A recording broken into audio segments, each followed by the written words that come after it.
السلام عليكم. بسم الله الرحمن الرحيم، والصلاة والسلام على رسولنا الكريم محمد بن عبد الله وعلى آله وصحبه ومن تبعه بإحسان إلى يوم الدين. مرحبا بكم في الحصة الثانية من درس المغرب، الكفاح من أجل الاستقلال وإتمام الوحدة الترابية. تطرقنا في المقطع السابق إلى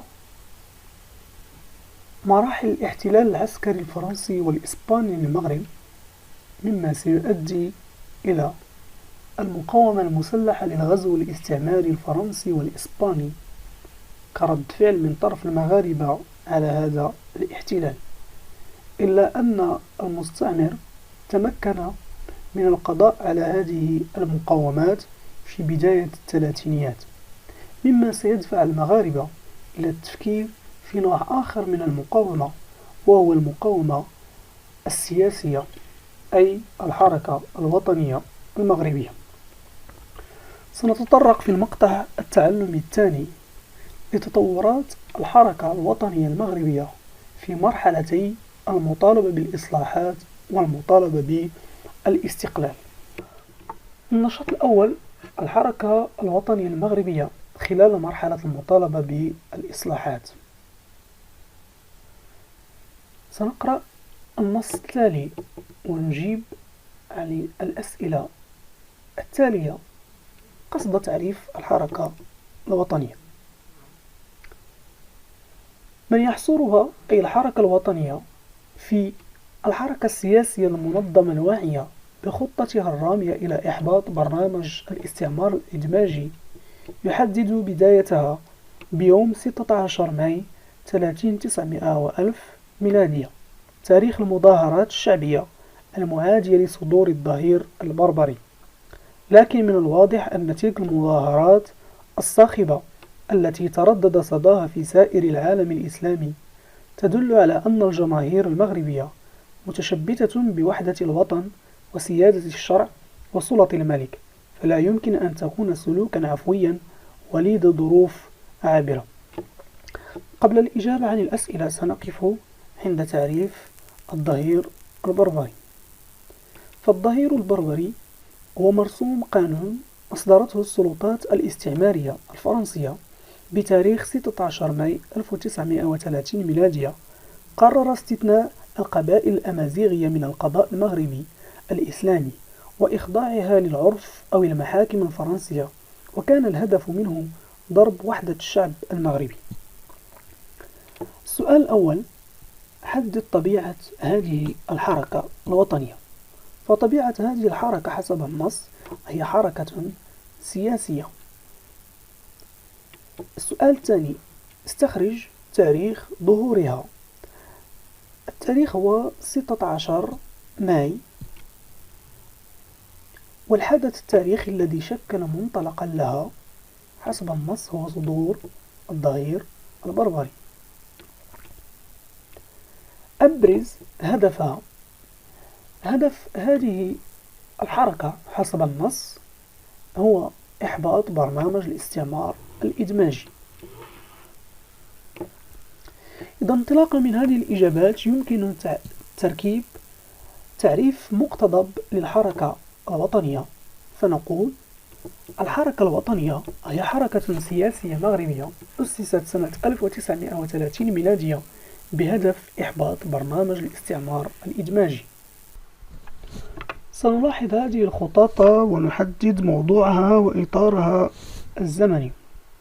إذا بالنسبة للموضوع فهو بعض أشكال العمل الوطني، والإطار الزمني هو الثلاثينيات، أي ما بين سنة 1930 و 1939.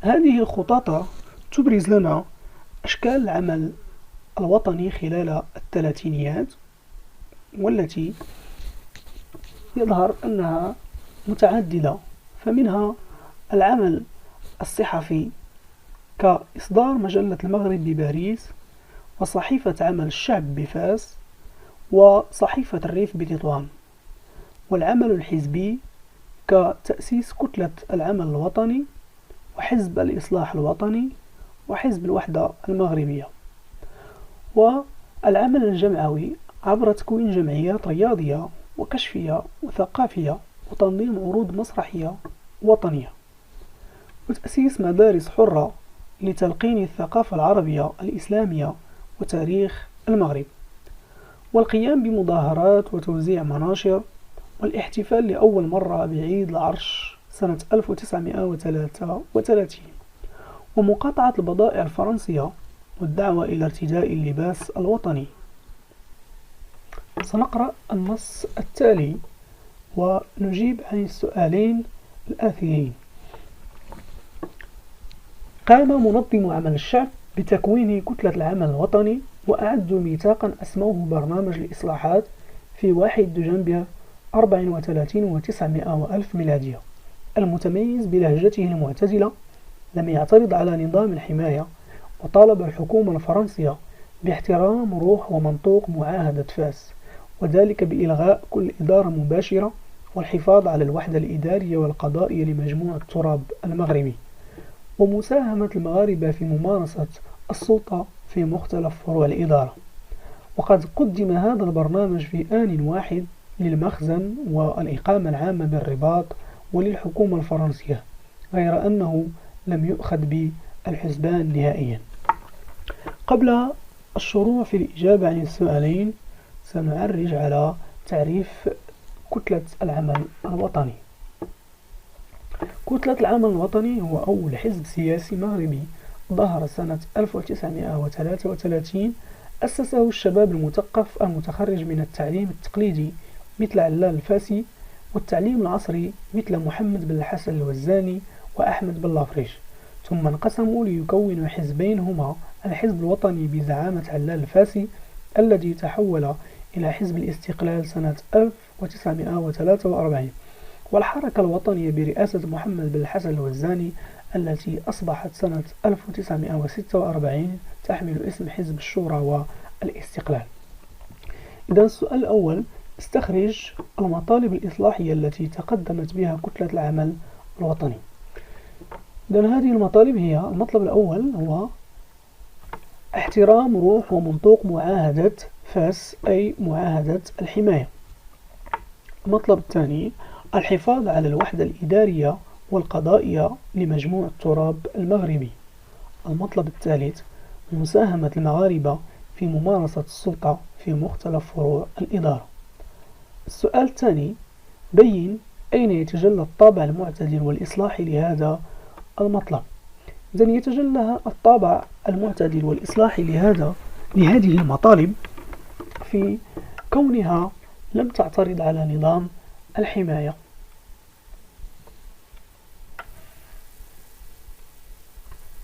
إذن كتركيب للتعلمات نخلص إلى أن الحركة الوطنية المغربية هي حركة سياسية مغربية أسست سنة 1930 بهدف إحباط برنامج الاستعمار الإدماجي.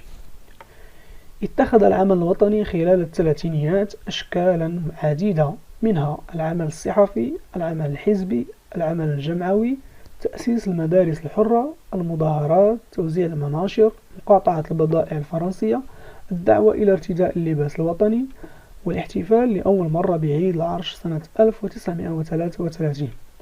طالبت كتلة العمل الوطني سنة 1934 من السلطات الاستعمارية القيام بمجموعة من الإصلاحات، أهمها احترام روح ومنطوق معاهدة الحماية، الحفاظ على الوحدة الإدارية والقضائية لمجموع التراب المغربي، ومساهمة المغاربة في ممارسة السلطة في مختلف فروع الإدارة.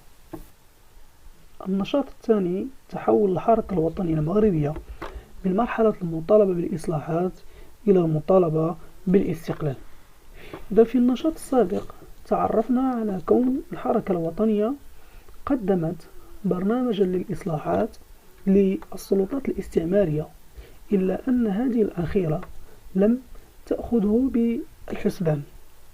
وفي فترة الأربعينيات تحولت الحركة الوطنية إلى المطالبة بالاستقلال عبر تقديم عريضة المطالبة بالاستقلال، وهي وثيقة قدمت يوم 11 يناير 1944 إلى الإقامة العامة الفرنسية وإلى السلطان سيدي محمد بن يوسف، موقعة من طرف 66 وطنيا يرفضون المحاولات الإصلاحية الجزئية ويطالبون بالاستقلال. إذا سنحاول التعرف على العوامل التي ساهمت في تحول الحركة الوطنية من المطالبة بالإصلاحات إلى المطالبة بالاستقلال من خلال الوثائق التالية.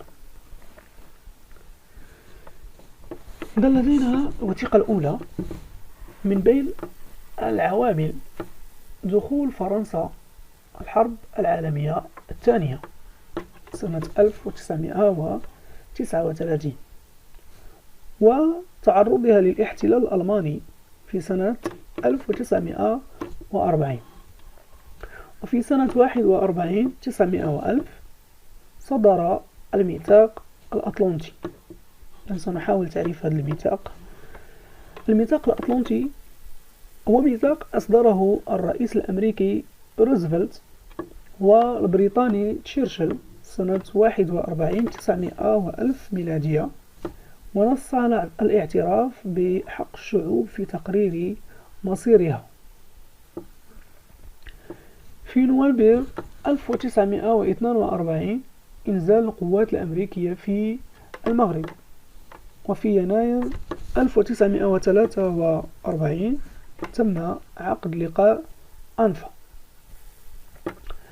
لقاء أنفا هو لقاء جمع بالدار البيضاء سيدي محمد بن يوسف سلطان المغرب، وهو رقم 1 في الصورة، والرئيس الأمريكي روزفلت رقم 2، ورئيس الوزراء البريطاني تشرشل رقم 3، بحضور ولي العهد آنذاك مولاي الحسن أي الحسن الثاني رقم 4.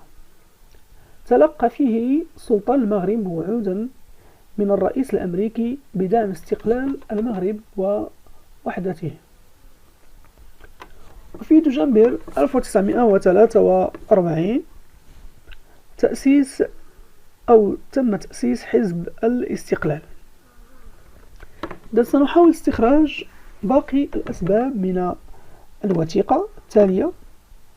إن الانتقال إلى عريضة الاستقلال عام 1944 ميلادية جاء نتيجة لنمو الحركة الوطنية وانتشارها نموا وانتشارا مكنها من تجذر الحركة داخل صفوف الجماهير وظهور قيادات محلية وإطارات وسطى من أبناء الطبقات الشعبية، مما أعطى لقيادات الحركة الوطنية التي كانت في الأصل نخبة مثقفة قاعدة صلبة يمكن التعويل عليها في مواجهة تصعيد القمع الذي تمارسه سلطات الحماية. إذا من بين الأسباب التي يمكن استخراجها من هذا النص هي نمو الحركة الوطنية وانتشارها، تجذر الحركة الوطنية داخل صفوف الجماهير، ظهور قيادات محلية وإطارات وسطى من أبناء الطبقات الشعبية. إذن إجمالا يمكن تركيب هذه الأسباب في الفقرة التالية. يرجع تحول الحركة الوطنية المغربية من المطالبة بالإصلاحات إلى المطالبة بالاستقلال إلى مجموعة من العوامل، منها دخول فرنسا الحرب العالمية الثانية واحتلالها من طرف ألمانيا، صدور الميثاق الأطلنطي الذي نص على الاعتراف بحق الشعوب في تقرير مصيرها، إنزال القوات الأمريكية في المغرب، تأسيس حزب الاستقلال، ونمو الحركة الوطنية وانتشارها وتجذرها في صفوف الجماهير، وظهور قيادات منبثقة من الطبقات الشعبية. شكرا على حسن تتبعكم، ونلتقي إن شاء الله مع المقطع الأخير.